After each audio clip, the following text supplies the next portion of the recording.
The Athenians have baptized their city Cementopolis, the city of cement. The green spaces only cover 2.5 square meters per inhabitant, when in fact the European Union recommends 4 times as many.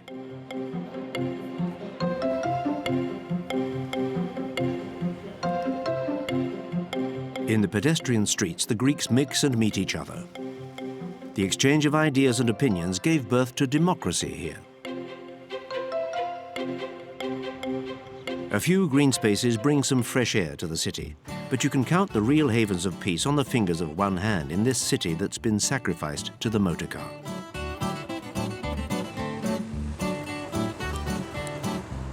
Vehicles generally run on one-way streets. To keep it all moving, an alternating traffic system based on the number plates has been introduced, with the result that Athenians often own several cars to get round the rules. Alternating traffic suits taxis, bikes and motorbikes, but huge investment was made to develop public transport for the Olympic Games in 2004. Dedicated sites were attributed, particularly to the tramway.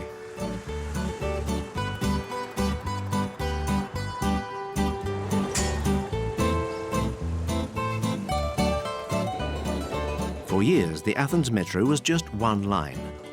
Today, there are 3.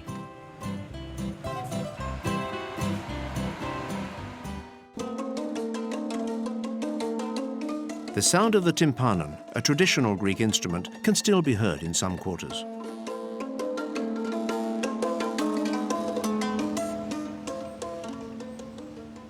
Athens is not a museum city, but references to antiquity are countless. It's obvious when you linger at the many examples of neoclassical architecture, which takes antiquity as its model. In the 19th century, the Greeks favored a return to their origins.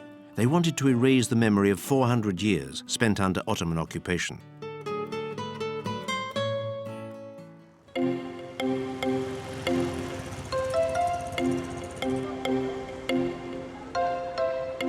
On Syntagma Square, outside the Greek parliament, the Evzones stand guard. The 400 pleats in their skirts refer to the 400 years of Turkish domination.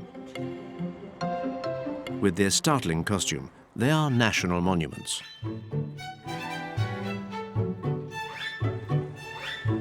A soldier keeps an eye on their appearance because they are not allowed to move,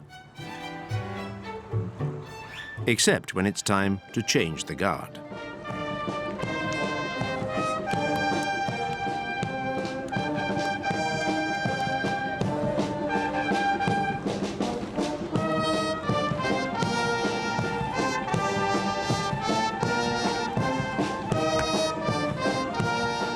The pom-pom at the end of their shoes, in fact, concealed a blade to be used in hand-to-hand fighting.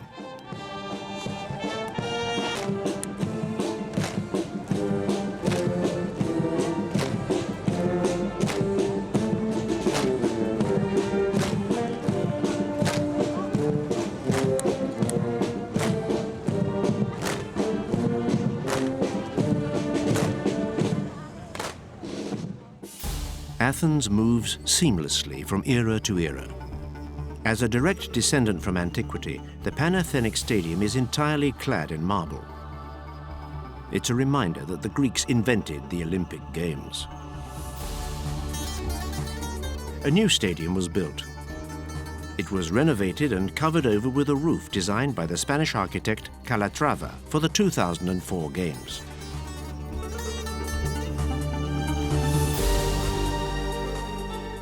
Eight hills rise above Athens. In summer, the Lycabette Hill is like a cool oasis. At the top, the St. George Church is a highly popular place for baptisms.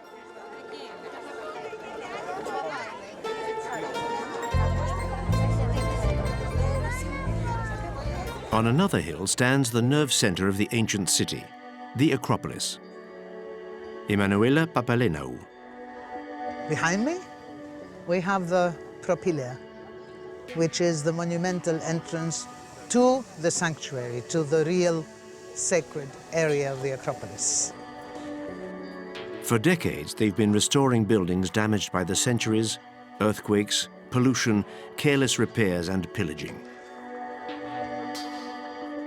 The Acropolis was first and foremost a strategic point. So now we are on top of the Acropolis.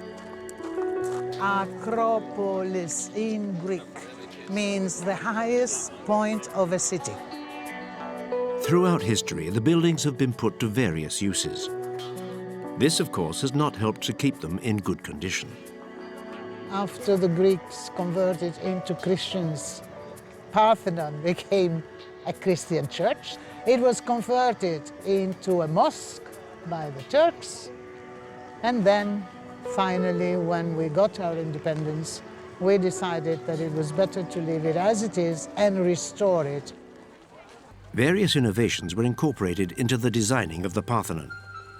This is the first time that a temple has two entrances, one east and one north. One dedicated to Athena, the other one dedicated to Poseidon.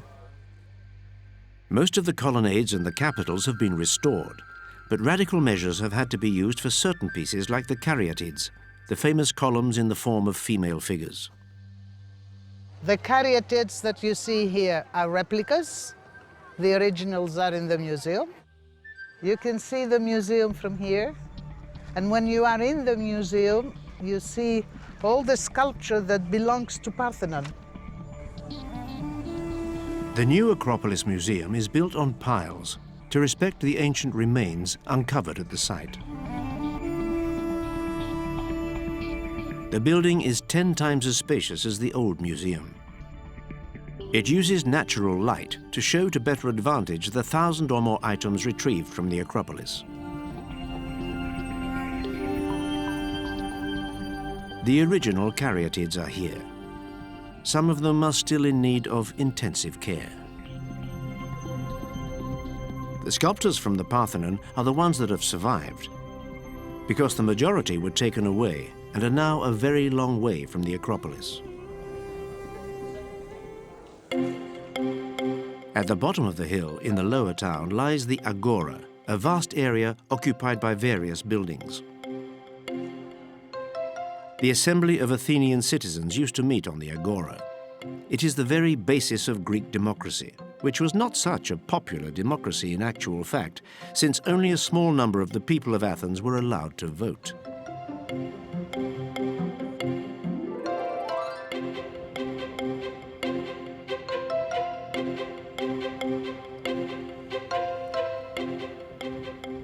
Also at the foot of the Acropolis sits the old quarter of Plaka, an assorted collection of recent or more remote periods, composite styles, places of worship, and ways of life.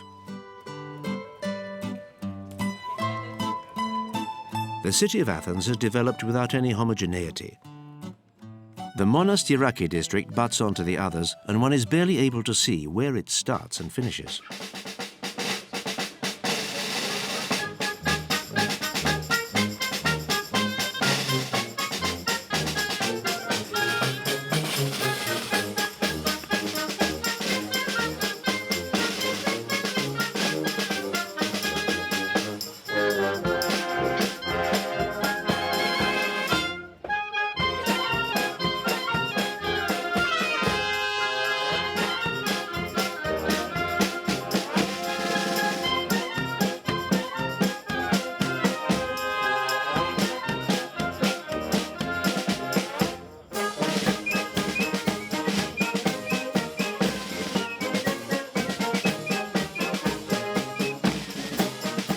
Markets are often a reflection of everyday life. In days of antiquity, meat was a dish reserved for religious celebrations. And in the shops frequented by tourists, one era flows smoothly into the next.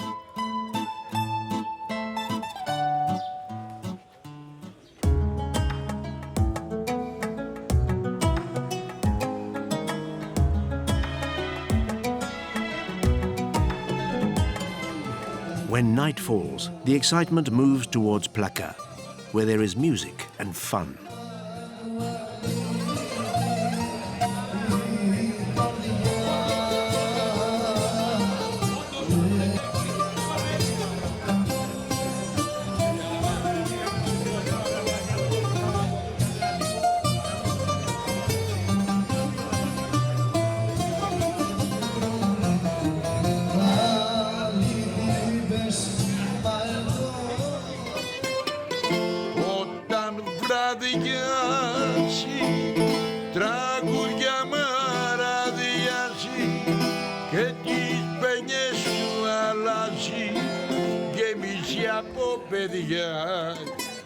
In the trendy district of Gazi, a former gasworks is cranking up the pressure of the night.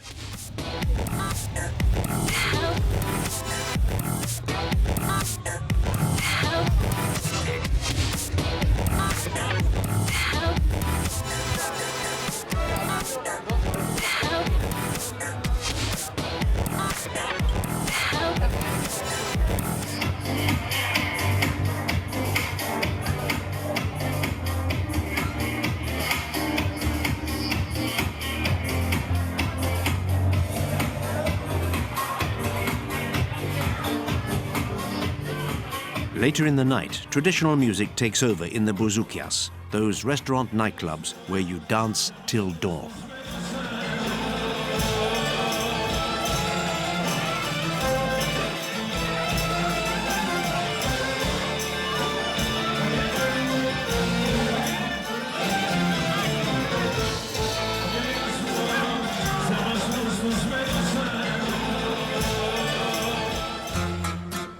At about 10 kilometers southwest of Athens lies the port of Piraeus. In ancient times, long walls protected the road leading to the capital. That indicates the strategic importance of the place. The maritime power of Athens, in fact, would never have been so strong without the port at Piraeus. Piraeus used to be an island. Today, it is one of the biggest ports in the world in terms of the number of passengers transported. It's the main departure point for those setting off for the islands.